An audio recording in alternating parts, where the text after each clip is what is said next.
Ndagusuhuje ikaze cyane hano kuri iyi cano. Murabona ko izina rya cano ryahindutse, ubundi mbere yitwaga online class 1 Kinyarwanda, but nashatse guhindura izina rya cano kugira bize mu mazina yanjye nyine bitewe n'impamvu runaka. Ndabashimiye cyane. Tugiye kureba, murabona ko ndi kudizayininga nyine akanyubako gasa na etaje, n'ubundi ni etaje. Tugiye kurebera hamwe ese ni ibiki bisabwa umuntu nyine uri gushaka kumenya kudizayininga ibintu bigiye bitandukanye. Asabwa izihe turuzi, ni izihe basic turuzi asabwa kugira ngo abe yadizayininga inzu ya etaje.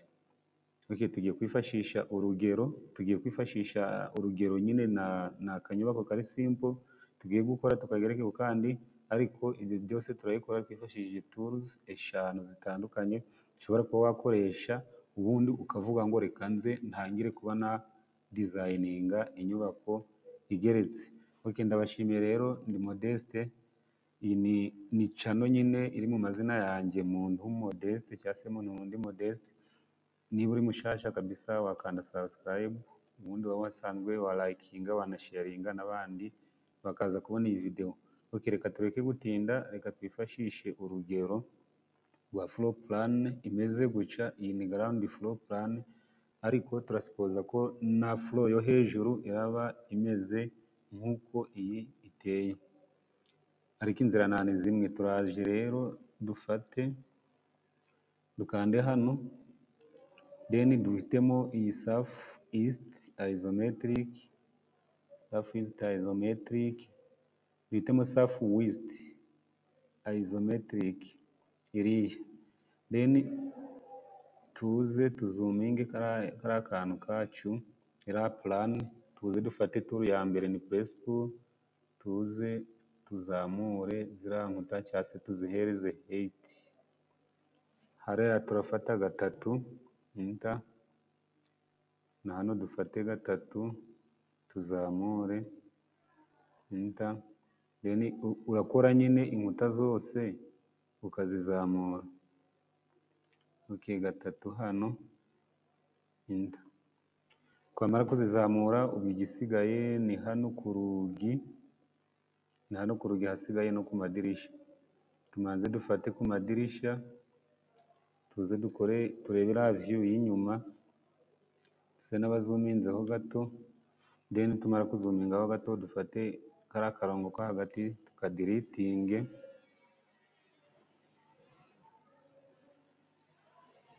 Tuze dufate kano karongo hagati tukadiritinge, turangiza tuze dufate na kano kuri iri dirisha, kano karongo ko hagati nako tukadiritinge. Ubundi tuze twongere dufate principal, nitumara gufata principal tuzamure hano 1 metero enter, twongere tuze tuzamure hano 1 metero dukande enter. Igisigaye ubwo turafata kano gakuta tugakopiye, tumara kugakopiya na kano tubiselectinge, nitumara kubiselectinga tuze dufate copy, then nitumara gufata copy tuze dufate 1 point hano, tuzamure turiya tuntu twacu nyine, tuze kugira ngo dukore idirisha. Tudukopiye hariya. Murabona umuntu azuminze, murabona ko idirisha ryakoretse. Ubwo ikintu kiri kubura ni urugi.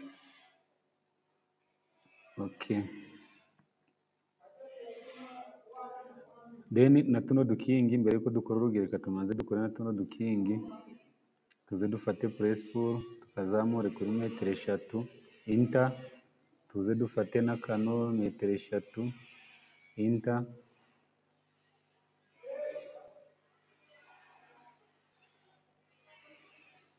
then dufate na kano gakingi tukazamure kuri 3 metero enter, twongere dufate na kano tukazamure kuri 3 metero enter. Then hano ku rugi rero turaza dufate akantu gafite 0.60, tumaze dusubire kuri top, dufate top. niturangiza tuze dufate akantu gafite kameze gutya, diametre then thickness ni 0.20, then dufate 2 meter, thickness ibe 0.20, dukande enter, dukande enter, then aka kantu nyine muri kubona ukuntu kameze, tuze dukande kuri aka ka fresh kari hariya, nako kari akantu kameze nka square, then aka kantu tugahereze thickness ya 0.6, kubera urugi rufite 2.40. Okay, ubuzira ni santimetero 60, then tuze dufate duselecting kari akantu, then dufate move, tuze dufate 1 point, aha nitumara gufata 1 point tugende tugakopiye hariya hejuru kuri ba rugi. Okay, turaza tugakopiye, dufate end imwe hano ku rugi. Okay, tugakopiye hariya, nitumara kugakopiya hariya murabona ko nyine hejuru y'urugi hari ikintu kihabaye, ni kuriya bimeze. Ubundi iyi ni point ya mbere cyangwa se n'akantu ka mbere ugomba kuba uzi, ni ukuba uzi gukoresha iriya press pull. Hano naho wabikora kuriya, runo rugi rufite metero, wakora akantu gafite metero, na hano wabikora kuriya, ariko niba utarabonye video y'ukuntu umuntu ashobora kuba yakora inzugi, wasubira kuri channel, hariho video nyinshi z'ukuntu twatangira turi kudesigninga 3D objects. Then iyo ni point ya mbere. Point ya kabiri tugiye kuza hano kuri box, nitumara gufata box tuze dufate 1 point hariya, tuze aha end point ibiriya, nimara kubiriya duhite tuhereza ya box yacu, tuyihereze thickness, mbese ubwo dukoze slab, tuyihereza 0.15, dukande enter. Ndakeka turi kugendana kandi wenda isomo ko rishobora kuba riri kumvikana. Ubwo hano tumaze kurihereza agaslabu nyine, cyangwa se tumaze kuyihereza agaslabu, murabona ko amadirisha ariho, murabona ko ibintu byose bisa naho bigize ute biriho. Ikindi tugiye gukora idirisha rya hano, ubundi tumara gukora idirisha rya hano n'irya hano, duhite dufata ya nzu tuyizamure hejuru nyine bigaragare ko dukoze etage. Idirisha kugira turikore turongera twifashishe 2D, dusubire hano kuri top, then nitumara kuva hariya kuri top tuze dufate line nk'ibisanzwe, dushushanye umurongo ufite, idirisha ryacu rifite metero kuri metero, enter, hano metero, enter,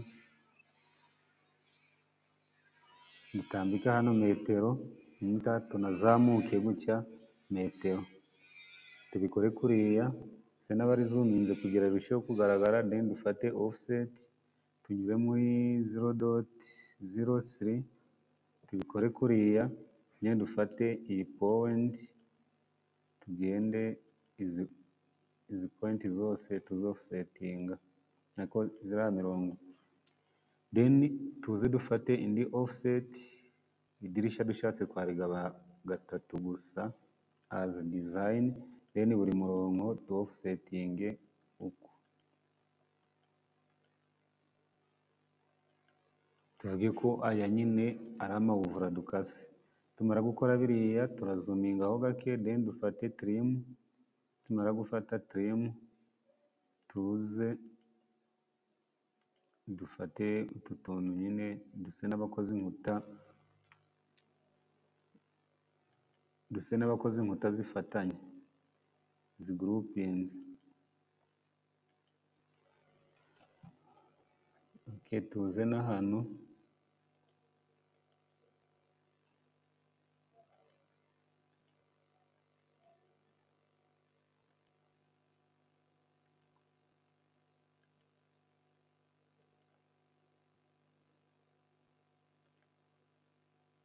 okay, dusigarane akantu kameze gutya. Then tuze dufate dushyire muri 3D tubirebe kuriya, nitumara kubibona gutya turaza tuzuminge rya dirisha kubera ari ryo turiho, turizuminge kuriya, nitumara kurizuminga tuze dufate press pull, then duhereze tuno tuntu tuduhereze thickness. Okay, hariya no press pull, then tuze tuduhereze thickness.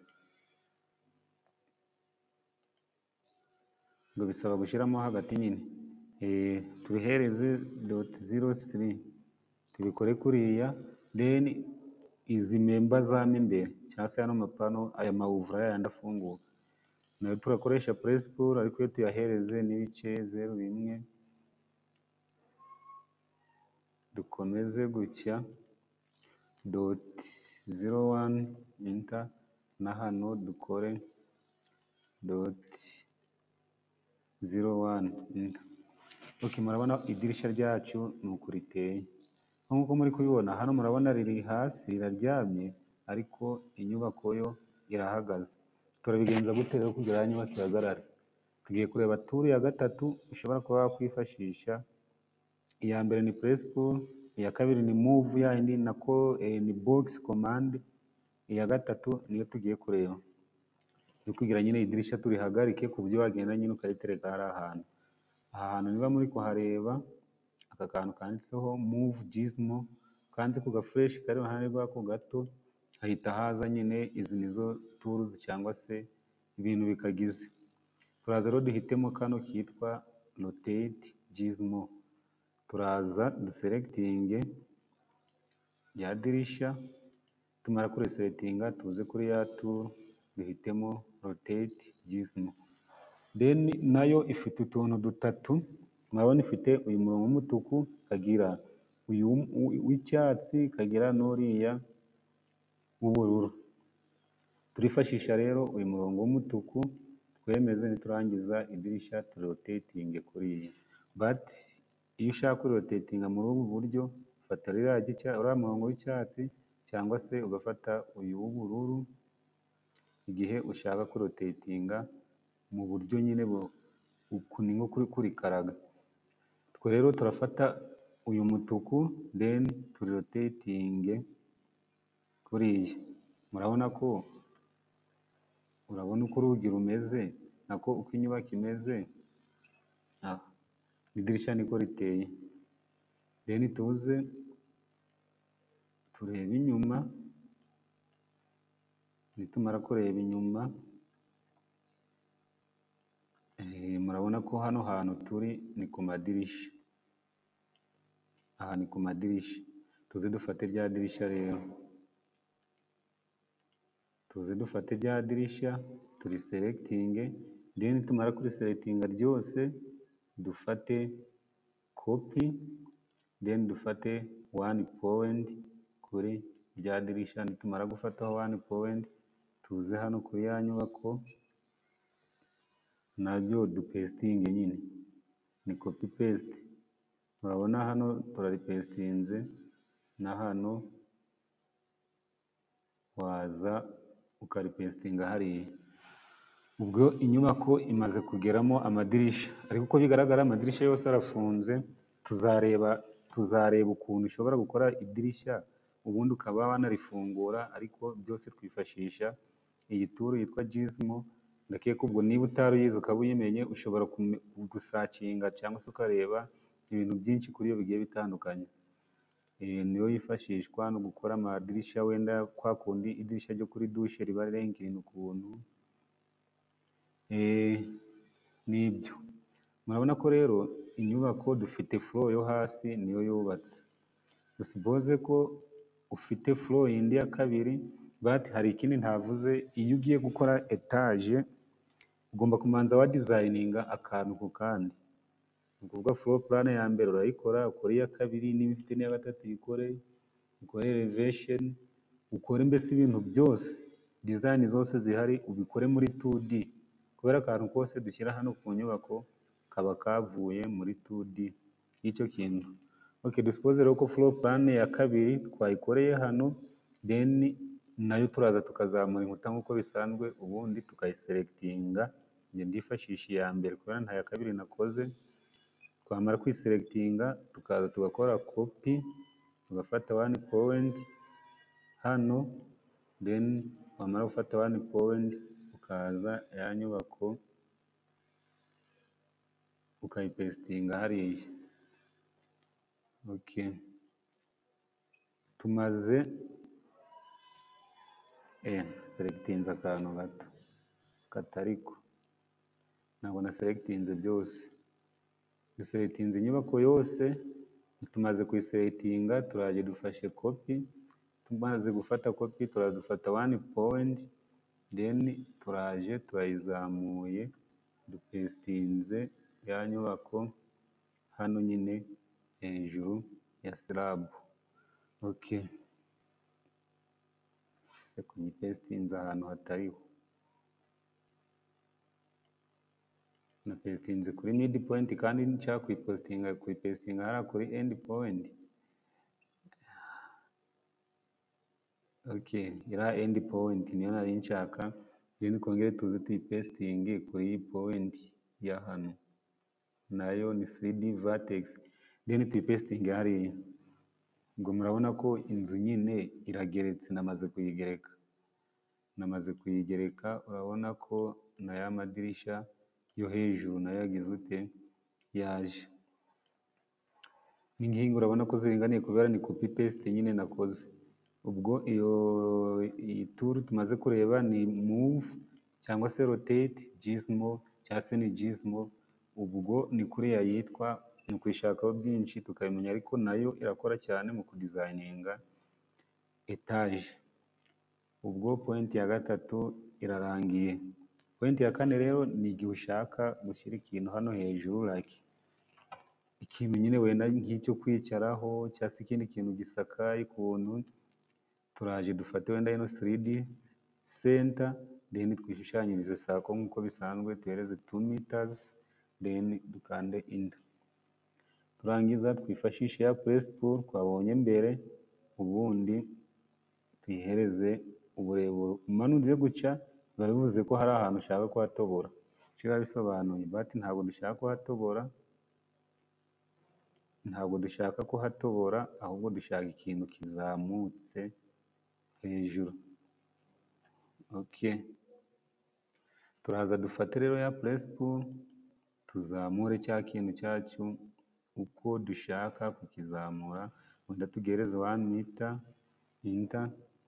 Ubwo iki kigiye kudufasha kureba tool ya kane ushobora kuba wakwifashisha igihe ushaka kudesigninga inzu igeretse hano muri AutoCAD. Tuze rero ako gaturu turagakura hano, ni muri box tool. Tuze dufate iyi pyramid, then iriya pyramid tuze dufate center hano. Ni kwa kundi nyine ubona inzu zisakaje dupiramide hejuru, wenda tuyigire kuriya, ubundi duhite tuyihereza uburebure, tuyihereza 1 meter, then dukande enter. Murabona aka kanyubako kari kugenda kagaragara. Ibintu byinshi ni ukudesigninga, kandi hano muri AutoCAD murabizi ko ari gukora akantu ku kandi, ntabwo ari nko muri Archicad. Ni ukuvuga ko na layering cyangwa se turiya tuntu turinda abasazi, hano tugomba kuba duhari, hano hasi tugomba kuba duhari, na hano hejuru. Murabona umuntu uri hano hejuru hameze gutya nta mutekano aba afite. Ubwo tugiye kureba ukuntu ushobora kudesigninga, nayo ni basic, ntabwo turayidesigninga yose. Tugiye kureba ukuntu hano muri AutoCAD badesigninga layering. Bifashisha tool rero ya gatanu tugiye kureba. Iyo tool yitwa 3D polyline. Nabizi musanzwe muzi polyline cyangwa se iyo 3D polyline, ushobora kuba ari usanzwe uyizi nyine, but niyo twifashisha turi kudesigninga ibintu bya layering n'ibindi bintu byinshi bigiye bitandukanye bigiye kuba nk'amatiyo. Okay, iyo tool iri hano hamwe na polyline isizeho iriya ntuzuga holdinga a bit cyangwa se ukaba uretse gake, ubona ko ari 3D polyline. Then tuyifate, tumara kuyifata tuze wenda dushyire hano hariya, dutambike, wenda tuvuge ko dushaka kwishyira hano imbere gusa. Okay, dukande enter. Turangiza tuze duselecting ya 3D polyline, aka kantu bakita selection setting. Kano kantu nyine ko kuvuga ngo niba nseretinze ahantu nkakanda ku bintu byinshi, nkaza guhitamo icyo nshaka guselectinga, kaboneka hano. Iyo hakanze ni selection cycling, kari hano iyo kavivuye, cyangwa se hano hariya ubwo kari off, gutya nkagize on, niyo mpamvu nselectinze, then nkahitamo icyo nshaka guselectinga. Nze mfate copy, nimara gufata copy nze mfate 1 point kuri wenda nyipestinge hariya.